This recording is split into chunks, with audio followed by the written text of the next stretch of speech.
ವಿಗ್ರಹಗಳನ್ನು ಪ್ರತಿಷ್ಠಾಪನೆ ಮಾಡಿದ್ದು ಸಂಜೆ. ನಾಳೆ ದೀಪೋತ್ಸವ ಇದೆ.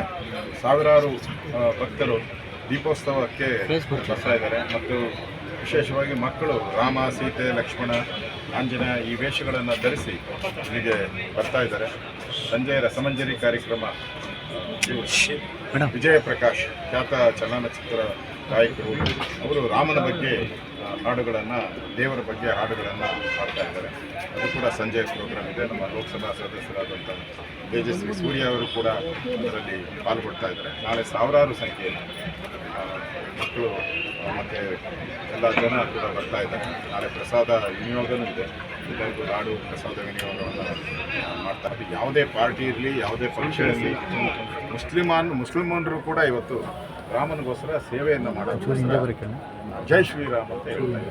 ಅಂಥ ಕಾಲದಲ್ಲಿ ನಮ್ಮ ಸಿದ್ದರಾಮಯ್ಯ ದುರ್ಬುದ್ಧಿ ಯಾಕೆ ಬಂತು ಗೊತ್ತಿಲ್ಲ. ಹಿಮಾಚಲದಲ್ಲೂ ಕೂಡ ಕಾಂಗ್ರೆಸ್ಸಿನ ಸರ್ಕಾರ ಇದೆ, ಕಾಂಗ್ರೆಸ್ಸಿನ ಮುಖ್ಯಮಂತ್ರಿ ಇದ್ದಾರೆ. ಅವರು ಇವ್ರಿಗಿಂತ ಮುಂಚೆ ಮುಖ್ಯಮಂತ್ರಿಗಳಾದಂಥ ಅವ್ರಿಗೆ ಒಳ್ಳೆ ಬುದ್ಧಿ ಬಂದು ಅವರು ಧ್ವಜವನ್ನು ಘೋಷಣೆ ಮಾಡಿದ್ದಾರೆ. ಈ ಒಂದು ನಮ್ಮ ಕೆಟ್ಟ ಸರ್ಕಾರಕ್ಕೆ ಎಲ್ಲಿ ಘೋಷಣೆ ಮಾಡಿದ್ರೆ ರಾಮನ ಭಕ್ತರು ಜಾಸ್ತಿ ಆಗ್ತಾರೋ, ಪೂಜೆ ಪುರಸ್ಕಾರಗಳು ಜಾಸ್ತಿ ಆಗ್ತಾರೋ, ಪೂಜೆ ಪುರಸ್ಕಾರಗಳಾಗಬಾರ್ದು ಅನ್ನೋ ದೃಷ್ಟಿಯಿಂದ ಮಾಡ್ತಾ ಇದ್ದಾರೆ. ಹಿಂದೆ ಭಗವದ್ಗೀತೆಯಲ್ಲಿ ಹೇಳಿದೆ, ಎಲ್ಲಿ ಪೂಜೆ ಪುರಸ್ಕಾರಗಳು, ಹೋಮ ಹವನಗಳು ಜನ ಭಕ್ತಿಯಿಂದ ಪ್ರಾರ್ಥನೆ ಮಾಡ್ತಾರೋ ಅಲ್ಲಿ ರಾಮರಾಜ್ಯ ಆಗುತ್ತೆ ಅಂತ ಹೇಳಿದ್ದಾರೆ. ಇಲ್ಲಿ ಇವರು ಪೂಜೆ ಪುರಸ್ಕಾರಗಳನ್ನು ತಡೆಯುವಂಥದ್ದಕ್ಕೆ ಇವತ್ತು ಲೀವ್ ಕೊಟ್ಟಿದ್ರೆ ಲಕ್ಷಾಂತರ ಜನ ಉದ್ಯೋಗಿಗಳೇ ಅಂದರೆ ಅವ್ರು ಪೂಜೆ ಮಾಡೋಕ್ಕೆ ಅವಕಾಶ ಕೊಡ್ತಾಯಿತ್ತು ಅವ್ರ ಭಾವನೆಗೆ. ಇದು ಇವತ್ತು ಒಂದು ದಿನದ ಪ್ರಶ್ನೆ ಅಲ್ಲ, 500 ವರ್ಷಗಳ ಹೋರಾಟ. ಸುಮಾರು 3-4 ಲಕ್ಷ ಜನ ಇದಕ್ಕೋಸ್ಕರ ಪ್ರಾಣ ಕೊಟ್ಟಿದ್ದಾರೆ. ರಾಜ ಮಹಾರಾಜರುಗಳು ಪ್ರಾಣ ಕೊಟ್ಟಿದ್ದಾರೆ, ಕರಸೇವಕರು. ನಾನು ಕೂಡ ಕರಸೇವೆಯಲ್ಲಿ ಭಾಗವಹಿಸಿದ್ದೆ. ನಾನು ಅಯೋಧ್ಯೆಯಲ್ಲಿ 21 ದಿನ ಇದು ಕರಸೇವೆ ಮಾಡಿ ಬಂದಿದ್ದೀನಿ. ಅವರೆಲ್ಲರಿಗೂ ಕೂಡ ಒಂದು ನೆನಪನ್ನು ಮಾಡ್ಕೊಳ್ಳೋದು, ಅವರಿಗೆ ನಮನ. ಕೆಲವರೆಲ್ಲ ಇಲ್ಲ ನಮ್ಮ ಮಧ್ಯೆ ಇವತ್ತು, ಭಾಳಷ್ಟು ಜನ ಹೀರೋ ಹುಟ್ಟಿದ್ದಾರೆ. ಅಂಥ ಸಂದರ್ಭದಲ್ಲಿ ಸಿದ್ದರಾಮಯ್ಯನವ್ರಿಗೆ ಆ ಆಂಜನೇಯ ಒಳ್ಳೆಯ ಬುದ್ಧಿ ಕೊಡಲಿ. ಅವರಿಗೆ ಇನ್ನೂ ಟೈಮ್ ಇದೆ, ಇನ್ನೂ ನಾಳೆ ಬೆಳಗ್ಗೆವರೆಗೂ ಟೈಮ್ ಇದೆ. ಆಂಜನೇಯ ಪುರಾಣ ಪುತ್ರ ಹನುಮಂತ ಅವ್ರಿಗೆ ಒಳ್ಳೆ ಬುದ್ಧಿಯನ್ನು ಕೊಡಲಿ. ರಾಮ ಅಂತ ರಾವಣನಿಗೂ ಕೂಡ ಆಶೀರ್ವಾದ ಮಾಡ್ತಾನೆ. ರಾವಣನಿಗೂ ಕೂಡ ಆಶೀರ್ವಾದ ಮಾಡ್ತಾನೆ, ಒಳ್ಳೇದಾಗಲಿ ಅಂತ. ಅಂಥ ಪರಂಪರೆ ನಮ್ಮದು, ಭಾರತೀಯ ಪರಂಪರೆ. ಅದರಿಂದ ಆ ಒಂದು ಸಿದ್ದರಾಮಯ್ಯ, ಡಿ ಕೆ ಶಿವಕುಮಾರ್ ಅವ್ರಿಗೂ ಕೂಡ ದೇವರು ಒಳ್ಳೆಯದನ್ನು ಮಾಡಲಿ, ಅವ್ರಿಗೂ ಸದ್ಬುದ್ಧಿಯನ್ನು ಕೊಡಲಿ. ಇದು ರಾಮ ಯಾರಿಗೋ ಸೇರೋದಂಥ ವ್ಯಕ್ತಿ ಅಲ್ಲ. ನಾವಿರ್ತೀವಿ, ಇವತ್ತು ನಾವು ಹೊರಟೋಗ್ತೀವಿ. ಆದರೆ ರಾಮ ನಿರಂತರ, ರಾಮ ಭಜನೆ ನಿರಂತರ.